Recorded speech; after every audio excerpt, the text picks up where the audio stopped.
Ừ.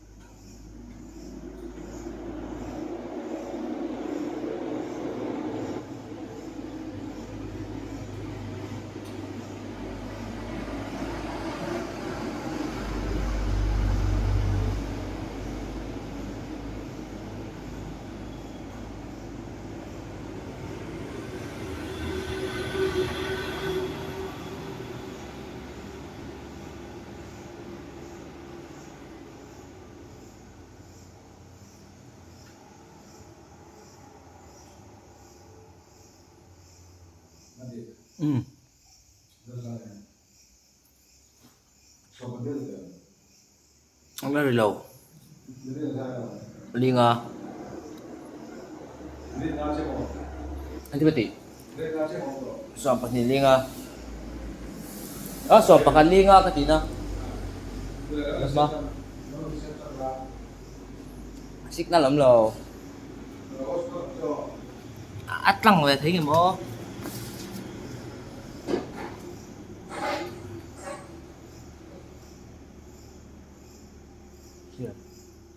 Ừ.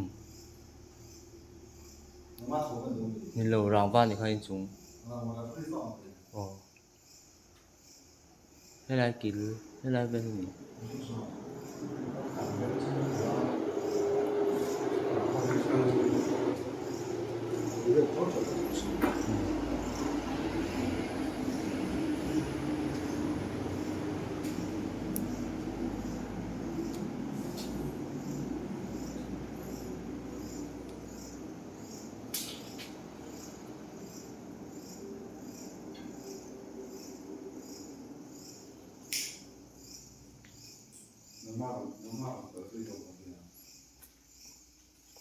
Đến chúng đấy rồi.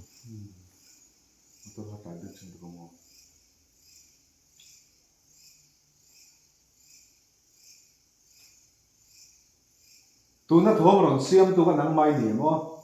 ini ron ai na sai ron chalo le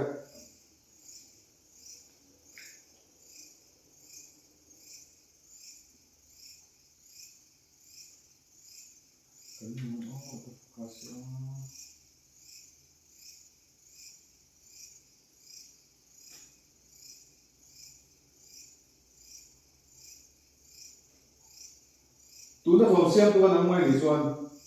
ai na sai ron siam le e du to in ron chat ya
Nè,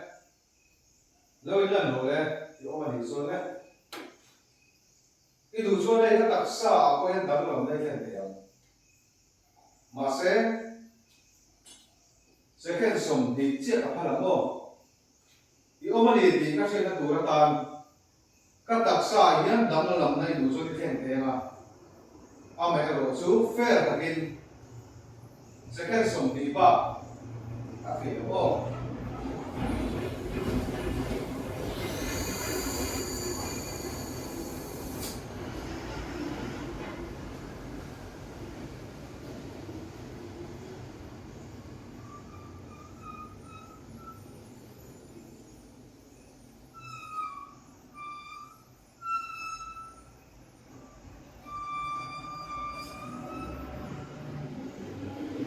Thế đây, nó nhìn thế nào sợi chuyện là khác. Thì lúc ông đi xuống, ông đi thì chuyện như về là cuối. Các đặc xa hiện tấm làm năm thì rồi khen theo không? Các luật school mà hiện rồi lưu rồi các gì là bác. Các đặc xa hiện tấm làm này rồi khen theo. Mà sẽ đó sẽ khen sống.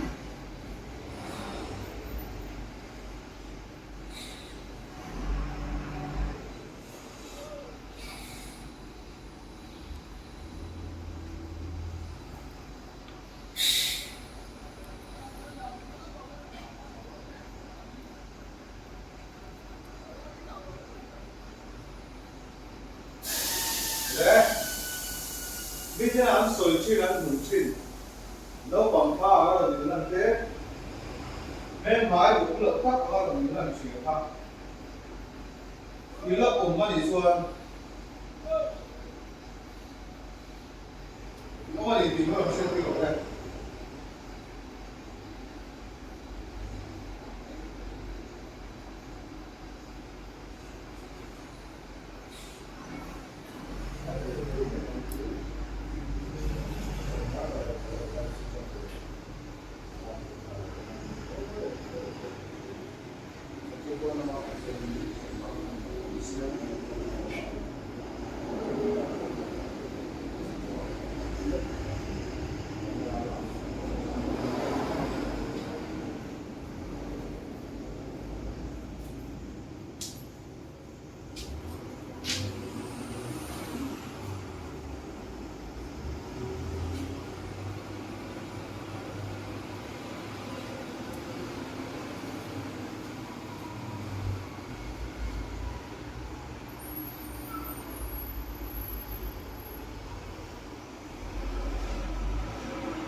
le ai kan ngak le chen ya alai mun lai ti la oma mi te an soi ang tak ti alo di kan ni chuan tu la hian hei ka om lai ka se tu hian ron in lan tu re mo thon on siam tu rin ka du che ni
kamera mo ini mate di mana ini phone ka update la so kan am ka zoom ni om ka kamera setting la video setting la auto ji ka ko ka on ka ni ji ka ti to di la ni kamera pa ma aya video ko ko ni ko box la la ki ta ka mo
cái này hiện sinh pa ngài này đâu ông về làm những người ngó cái này sẽ về lại hiện sinh pa ngài này đâu ông về làm những ông anh đi chuan thì ông anh đi nó sẽ đi luôn đấy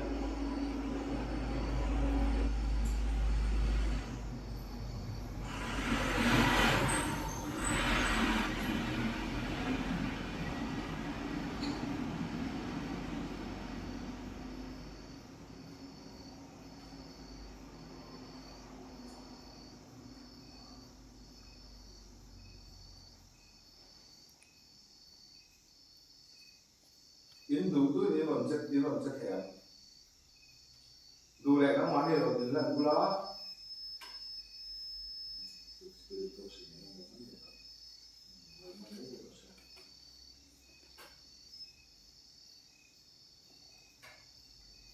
in đủ tuổi đi làm thì hẹp này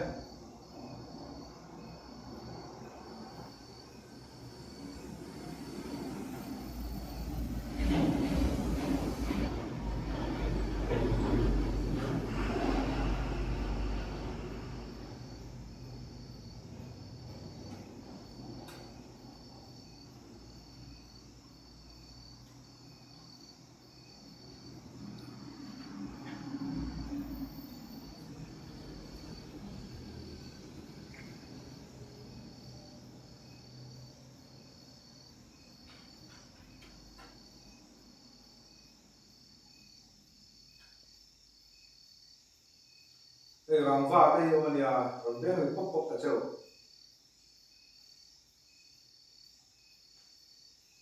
thì ông anh đi cho nên nó tìm thấy luôn đấy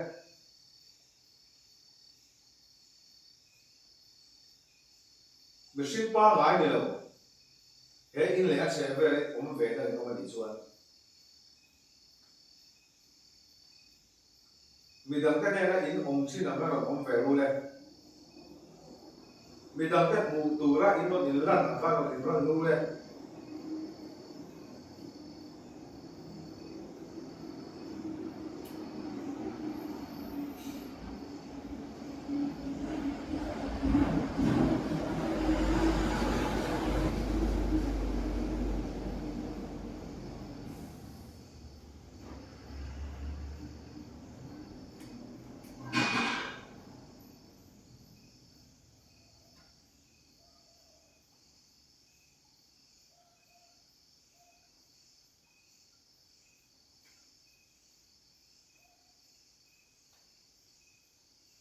đấy em mai thì thiam lâu gì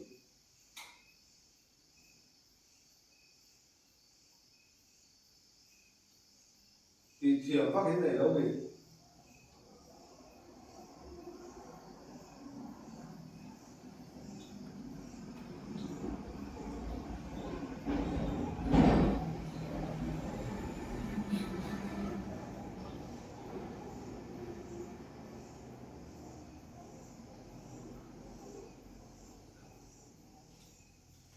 cho thì cần trồng nó có sẽ sửa lại mà đi ra thì mà đi lại là hoàn thành thấu thế là chính trị tại vì có phải chỉ cái tiếng nói là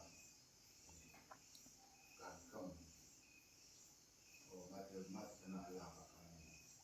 เราซื้อเชียร์เด็กก็บอกว่าตัวแกซื้อเชียร์มันรู้กันนะแต่คำนี้จะจงตัวเป็นเรื่องของ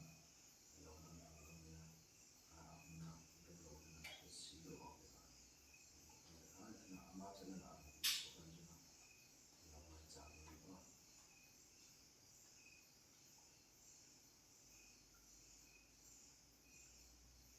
เล่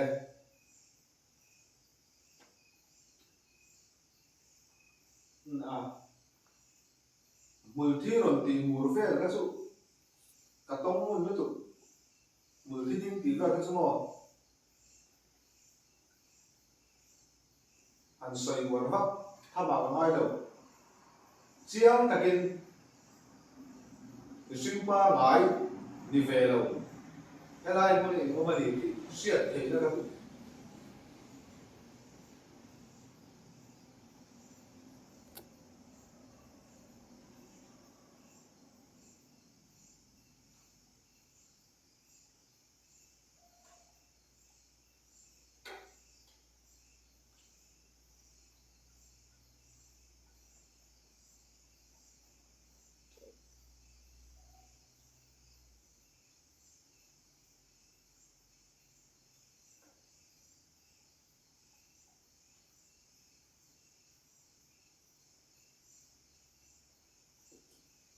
lẽ này có một tí rồi tiếng sùng sùng ấy và sẽ một tí tiếng sùng sùng ấy chú à là tổ rồi cả tông môn tụ cái gì cả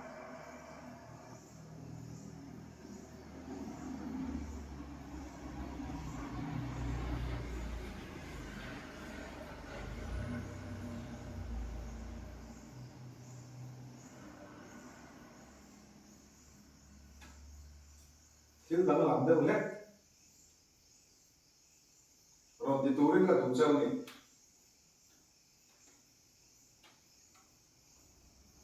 mình xuyên qua mãi này là ông anh đi xuân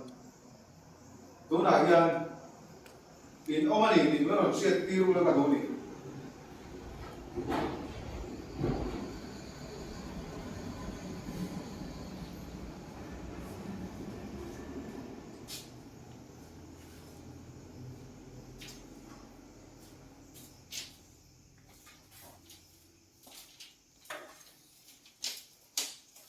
in chúng cái số gì ạ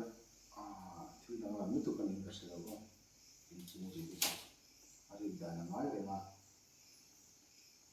naram nó thì phải suy về cái này mà thì đại phải về nó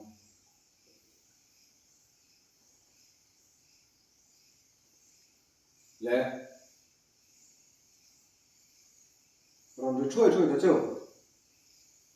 làm chuyện nói cọp cái khăn đồng chưa luôn đấy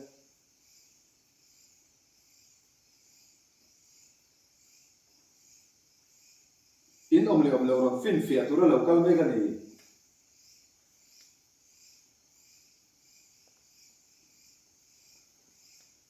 à sản phá nắng mà đi rồi bút cha rồi giống phim phim châu cái gì đâu đi à cái lại cầu đây cái chạc lên lầu ra đâu quý sĩ in om le cái bên nó sẽ tiêu là tổ này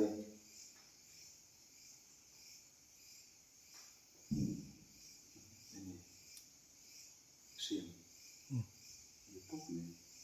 in ra cái tụi mình là thủ đức cả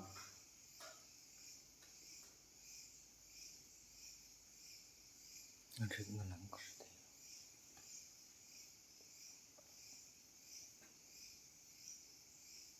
thủ đức không chỉ là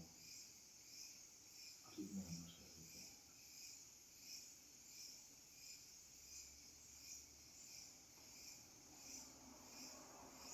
biết phần lớn trong mình sẽ làm cuối cùng thì mình sẽ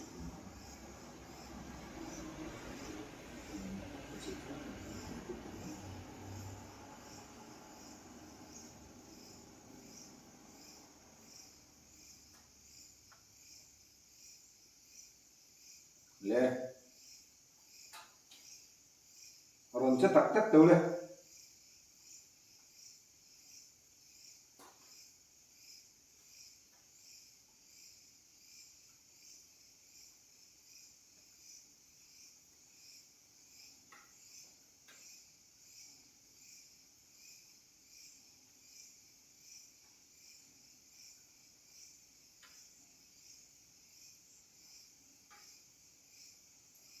lẽ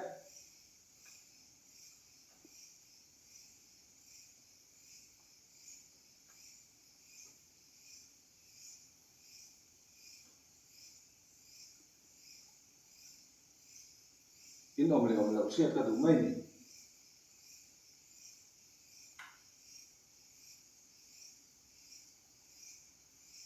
in om le sẽ cái đủ mấy này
hian mihring pa ngai ni lo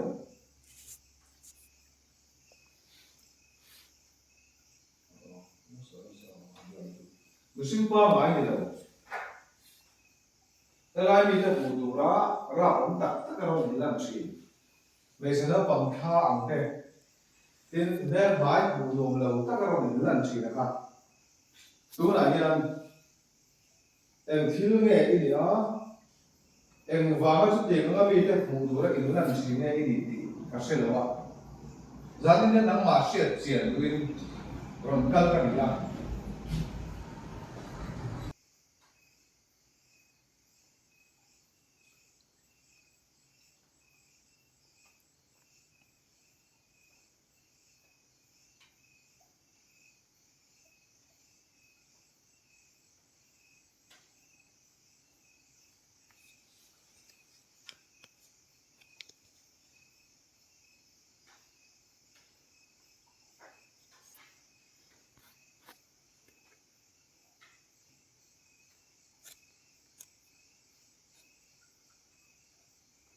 em motor plan a om lo lai ka khianin I omani ti ka shet ve na thurin enga mo signal lo siam ve ka thoni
History boxi oh ini kalau kecil kalau kan dulu kan sasila ini harus diketahui kalau kecil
semua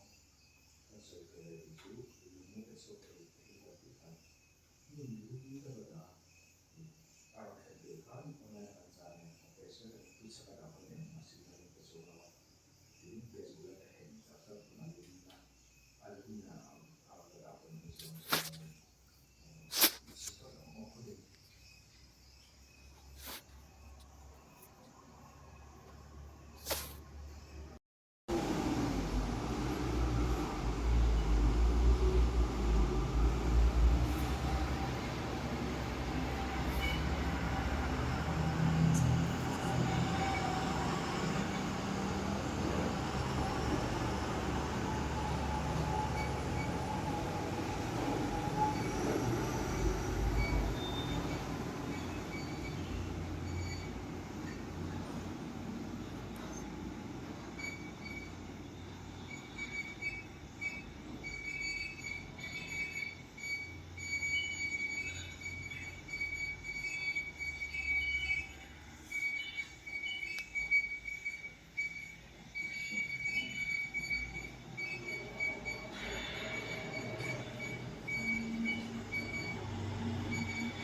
รู้สึกสิ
우선도 앞에서 담배 연습으로 하는 이걸 수준에 뭐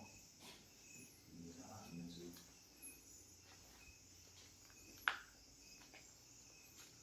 주한 이번에서나 스피드 복스가 방식이 그만해 너무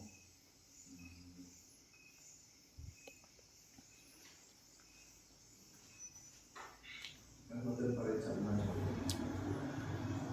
진짜 어려워.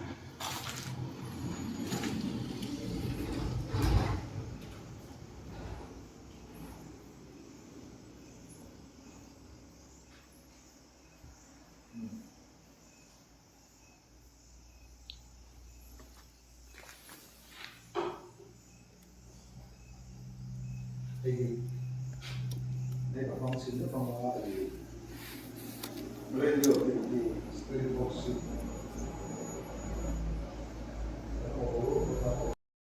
lâu vàng này mi program này xa cả lâu nay vàng khai nên năm anh đi cả sẽ nên cho wa tiền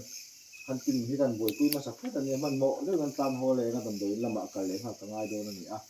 chung te chung ni a tin la khen mai lo te le a bo ro ka tang hen bai sei om ani dem lo chuanin rei ta khan ti hi a phur om lo ve thi na dik tak chuan ma se na kan chen na khat thil dang lam deuh thlen chuan kai wa zak te kon kan ti thina janina kan ti chhawanga thil thlen dan na zerin kan ti re lo kha chu kan si mấy đôi này rồi giờ nên nhân vật thì cái này hắn tặng về cái này mà đi gặp vui té có sẵn tàu cho nên là này tụi bạn này hắn cái này chúa này tê cái ông đông ở phía đây atu ngay here nên alu thấy đôi na in su ngay here pakat po na lo oma pakat su om kan ti đôi nghe kan pat ni atu ga oma pakat ni thom nei me lo wa pon ati kha ka ti dong kha thiam lo san chu pakat pon om ti la thom lo om se la pon ni thom ni ti ol thin box ya ngày đàn xiêm thì nó không này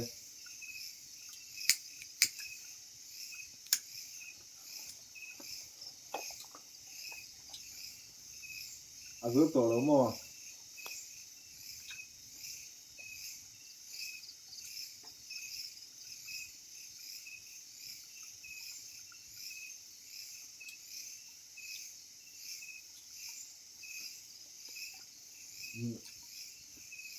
quan kềกันถึงเวลาสตอรี่เลยสวยงาม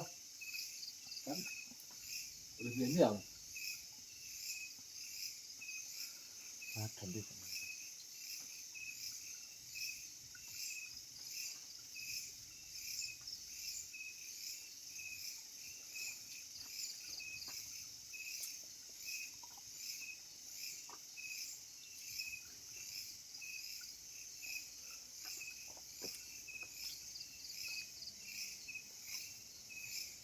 วันนั้นเราได้ใช้หลักอินสตาติค่ะใช้หลักพวกก็มั่วไม่เราเบ็ดตู้ข้านี่เขาเราเบียดเขาเราดูสักตัวอังเกตเนี่ยเราดีลากมันเลยในตัวสีกติยาเอ็งมันเราสิเลตัวสีเรามั่วเอ็นตัวเต็มเราอมแล้วมันในโซนนี้จันจินมันเราสิลากกันดูก็ไม่นำบ้านเราเสียเสียเราว่าเราเทถึงติยา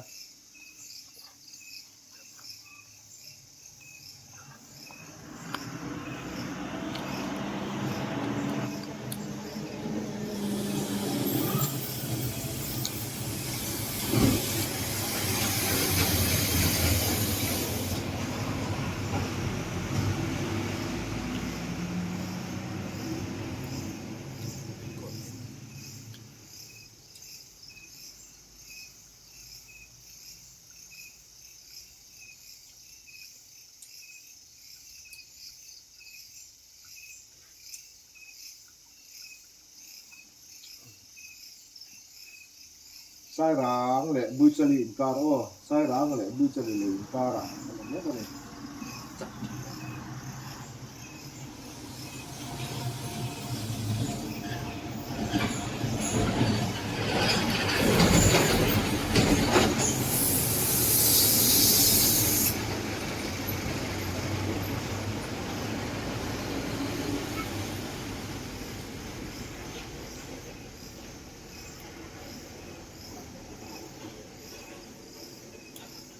มาตอนเรียนนี้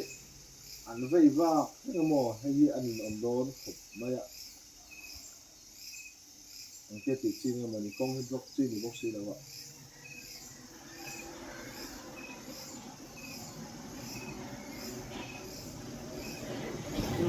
มาตอนว่าโอ้บางทีนักการเราผ่านช่วงนี้อากาศร้อนชวนมันก็สวยขาดนักอยู่ที่มั่วมาตอนอาทิตย์สิบให้ว่าแค่เลยใครเป็นนักการจีนก็ต้องตัวนี้มาตอนขึ้นไลน์เลยเราบอกน้ำมวยเอาอีกนั่นจีบวยไม่ใช่ไหม